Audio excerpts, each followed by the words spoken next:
Right. Ramnath గారు, వివేక murder నుంచి మొన్నటి పెద్ద దస్తగిరి వరకు వాళ్ళే సిబిఐ అవతారం ఎత్తారు, వాళ్ళే జడ్జిలు అయిపోతారు, వాళ్ళే విచారణ జరిపేస్తారు, వాళ్ళే తీర్పులు కూడా ఇచ్చేస్తారు. ఒక ముఖ్యమంత్రి క్యాబినెట్ మంత్రులే స్వయంగా దీని వెనుక ఫలానా వాళ్ళు ఉన్నారని చెబితే ఇక విచారణ ఎలా సాగుతుంది? నిష్పక్షపాతంగా సాగుతుందా? ఈశ్వర్ గారు, మీకు సతీష్ రెడ్డి అన్న గారికి, సాక్షి ప్రేక్షకులకి నమస్కారం. ఈ మొత్తం 3 అంశాలను చూస్తే ఇదంతా ఫేక్ నేరేటివ్ అన్నది చాలా క్లియర్ గా అర్థమైపోతుంది. ఫస్ట్ వీళ్ళు 4-5 రోజుల నుండి మొదలు పెట్టారు, ఏది వైసీపీ వాళ్ళ ప్రమేయం ఉంది ఈ హత్య వెనుక అంటూ తెలుగుదేశం పార్టీ మీడియా. ఆ ప్రయత్నంలో తొలుత వాళ్ళ నేరేటివ్ ఏమిచ్చారు, జాతర ముసుగులో దస్తగిరి హత్యకు ప్లాన్ చేశారు అని ఒక లైన్ తీసుకొచ్చారు.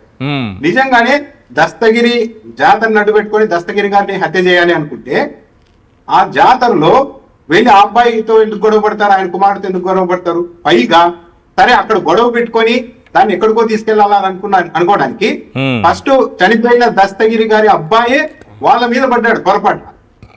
మరి ఇది గొడవ ఎలా అవుతుంది? వాళ్ళు గొడవ పెట్టుకోవాలని వచ్చి ఉంటే, హత్య చేయాలనే ఉద్దేశంతో అక్కడికి వచ్చి ఉంటే ఆ అబ్బాయితో వీళ్ళని గొడవ పెట్టుకోవాలి కదా. లేదు, పొరపాటున ఆ అబ్బాయి వాళ్ళ మీద పడ్డారు, వాళ్ళు కొట్టారు. ఇతను వెళ్ళి వాళ్ళ నాన్నకు వాళ్ళ చిన్నాన్నకు చెప్పారు, వాళ్ళు వచ్చి వాళ్ళకి వార్నింగ్ ఇచ్చారు. ఆ తర్వాత ఇది పెద్ద ఎత్తున గొడవకు దారి తీస్తుంది. అంటే కేవలం జాతర ముసుగులో హత్యకు ప్లాన్ చేశారు వైసీపీ వాళ్ళు అన్నది పూర్తిగా ఫేక్ అన్నది ఇక్కడే అర్థమైపోతుంది. ఎందుకంటే గొడవ మొదలైంది దస్తగిరి గారి కుమారుడే అవతల వాళ్ళ మీద పడడంతో, వాళ్ళు మధ్యలో ఉండడంతో గొడవ మొదలైంది. ఒకటి.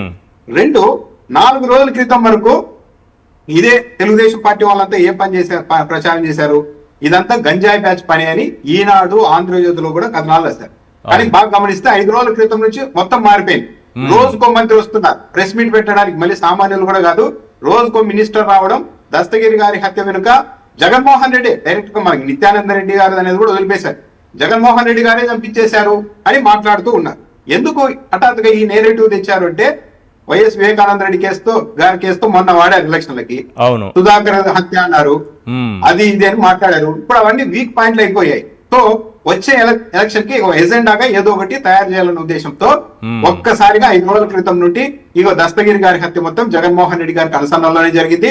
వైఎస్ఆర్ కాంగ్రెస్ పార్టీ మొత్తం అరాచక పార్టీ, గొడ్డలి పార్టీ అంటూ మొత్తం ఒకటే నేరేటివ్ తీసుకెళ్తూ ఉన్నారు. ఆ మరుసటి రోజు ఈ రోజు మంత్రి ప్రెస్ మీట్ పెడితే మంత్రి గారు మరుసటి రోజు ఈనాడు పత్రికలో మొదటి పేజీలోనే ఆ వార్తను ప్రచురిస్తూ ఉన్నారు, నిజానిజాలతో పని లేకుండా. ఎందుకు? వైఎస్ వివేకానంద రెడ్డి గారి కేసులాగా దీన్ని కూడా ఇక 3 ఏళ్లు ప్రచారం చేసి వైఎస్ఆర్ కాంగ్రెస్ పార్టీని దెబ్బ కొట్టాలి అని. మంత్రులు ఈ ప్రయత్నంలో ఎన్ని అవాస్తవాల్ని పబ్లిక్ ముందు ఇచ్చారో దాన్ని బట్టి కూడా వీళ్ళంతా మొత్తం అసత్యాలకు అతి దూరమైన ప్రచారం చేస్తున్నారు అనేది కూడా అర్థమవుతుంది. మంత్రి సవిత గారు 22వ తేదీన ప్రెస్ మీట్ పెట్టారు, ఇక్కడే తెలిసిపోతుంది.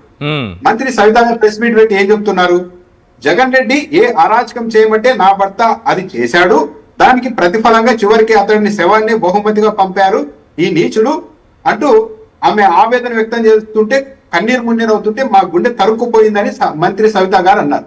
ఆమె ఎక్కడా కూడా అలాంటి స్టేట్మెంట్ ఇవ్వలేదు, ఎవరు దస్తగిరి గారి భార్య రమణమ్మ గారు. కానీ ఆమె అన్నట్టు మంత్రి గారు ప్రెస్ మీట్ పెట్టి చెప్పేశారు. ఇప్పుడు దస్తగిరి గారి భార్య ప్రెస్ మీట్ పెట్టి ఏం చెప్తున్నారు, ఈ హత్యకు వైసీపీకి సంబంధమే లేదు, నిత్యానంద రెడ్డి మాకు శత్రువే కాదు, స్నేహితులు చెప్తున్నారు. అంటే ఒక మాట అనకపోయినా సరే మంత్రి గారు డైరెక్ట్ గా ఆమె స్టేట్మెంట్ ఇచ్చేసింది, దస్తగిరి భార్య స్టేట్మెంట్ ఇచ్చేసింది అన్నట్టుగా మాట్లాడడం వల్ల మొత్తం అంతా ఎటువైపు తిప్పాలనుకుంటున్నారు చూడండి బాగా గమనిస్తే. పైగా వైఎస్ వివేకానంద రెడ్డి గారి కేసులో ఎలాగైతే ప్రచారం చేశారో పక్కా అదే ప్రణాళికను ఫాలో అవుతున్నారు అన్న దానికి మరో నిదర్శనం. 20వ తేదీన ఆంధ్రజ్యోతి పత్రికలో ఒక కథనం అల్లారు. ఏమని అల్లారు అదంటే, డైరెక్టర్ రాసింది, 100 కోట్ల ఆస్తి కోసం జరిగిన హత్యను తొలుత జగన్ పత్రిక గంజాయి బ్యాచ్ చేసిన హత్యగా చిత్రీకరించింది. ఇది 20వ తేదీ ఆంధ్రజ్యోతి పత్రికలో రాశారు. అంటే జగన్ పత్రిక అంటే సాక్షి మీడియా ఇదంతా గంజాయి బ్యాచ్ పనిగా చిత్రీకరించే ప్రయత్నం చేసిందని రాశారు. కానీ ఇదే ఆంధ్రజ్యోతి పత్రిక 7వ తేదీన, అంటే హత్య జరిగిన వెంటనే 7వ తేదీన కడప జిల్లా ఎడిషన్ లో పెద్ద హెడ్లైన్ పెట్టి ఏం రాసేది తెలుసా ఈశ్వర్ గారు, కడపను షేక్ చేస్తున్న గంజాయి బ్యాచ్ అని ఒక పెద్ద హెడ్లైన్ పెట్టేసి దాంట్లో ఏం రాశారంటే, కూటమి వచ్చిన గంజాయి బ్యాచ్ దౌర్జన్యాలు, సెటిల్మెంట్లు ఏమాత్రం తగ్గడం లేదు, ఇప్పుడు దస్తగిరి హత్యతో మరోసారి గంజాయి బ్యాచ్ పై చర్చ మొదలైంది అని 7వ తేదీ ఆంధ్రజ్యోతి పత్రికలో రాశారు. అంటే 7వ తేదీ ఆంధ్రజ్యోతి పత్రిక ఇదంతా గంజాయి బ్యాచ్ పని అని స్వయంగా రాసి 20వ తేదీకి వచ్చేసరికి ఈ మొత్తం హత్యను వక్రీకరించేందుకు, పక్కదారి పట్టించేందుకు జగన్ పత్రిక గంజాయి బ్యాచ్ పనిగా ప్రచారం చేసింది అని రాశారు. అంటే 7వ తేదీ ఏమో వీళ్ళే గంజాయి బ్యాచ్ పని అని రాశారు. అవును. 20కి వచ్చేసరికి మాత్రం 27వ తేదీన మేము ఏమి రాయలేదు అన్నట్టు, మేము గంజాయి బ్యాచ్ పని అని చెప్పలేదు అన్నట్టుగా జగన్మోహన్ రెడ్డి పత్రిక మీదకి తోస్తున్నారు. అంటే సేమ్ చూడండి, వైఎస్ వివేకానంద రెడ్డి గారి కేసులో కూడా గుండెపోటు అని సాక్షినే ప్రచారం చేసింది అని ఒక ఎలాగైతే ప్రచారం చేశారో, ఇప్పుడు దస్తగిరి గారి కేసులో కూడా, ఆయన హత్య కేసులో కూడా గంజాయి బ్యాచ్ పనిగా చిత్రీకరించింది వైసీపీనే అని ఒక ప్రచారాన్ని తెరపైకి తెస్తున్నారు. ఈ 3 అంశాలు జాతరని అడ్డు పెట్టుకొని హత్య చేశారన్నది ఒక అవాస్తవం అన్నది దస్తగిరి కుమారుడు ఇచ్చిన ఫిర్యాదుతోనే తెలిపింది. మంత్రి సవిత గారు దస్తగిరి గారి సతీమణి యువని స్టేట్మెంట్ ఇచ్చినట్టుగా ప్రచారం చేయడం ద్వారా అక్కడ కూడా ఈ కేసును పక్కదారి పట్టించేందుకు ప్రయత్నిస్తున్నారు అన్నది అర్థమైపోయింది. ఇక ఆంధ్రజ్యోతి పత్రిక అసలు పవన్ కళ్యాణ్ గారు ఏం చెప్పారు, 24 గంటల్లో గంజాయి అనేది లేకుండా చేయగలుగుతారు, పోలీసులకు ఫ్రీడమ్ ఇస్తే అన్నారా లేదా? అన్నారు. 2 ఏళ్ళు అయింది. ఆంధ్రజ్యోతి లాంటి పత్రికలు కూడా మొత్తం గంజాయి బ్యాచ్ షేక్ చేసేస్తున్నాయి నగరాలని 2 ఏళ్ల వరకు కూడా ఇప్పుడు కథనాలు రాస్తుంటే మరి ఎక్కడ పోయారు?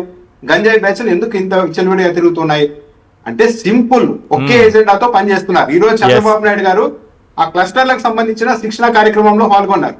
ఈ రోజు ఇచ్చిన స్టేట్మెంట్ కూడా చూడండి, కిల్లర్ పార్టీతో అందరూ జాగ్రత్తగా ఉండాలి, గొడ్డలి పార్టీ అరాచకాన్ని నిత్యం ప్రజలకు వివరించాలి. తెలుగుదేశం పార్టీ కార్యకర్తలకు శిక్షణ తరగతుల్లో చెప్తున్న మాటలు ముఖ్యమంత్రి గారు నిత్యం గుర్తు చేయాలి. మీరు దస్తగిరి హత్య గురించి కూడా మీరు మాట్లాడాలి అని చెప్తున్నారంటే ఈ 3 ఏళ్ళు కూడా వీళ్ళ వైసీపీ అంటే ఒక అరాచకమైన పార్టీ.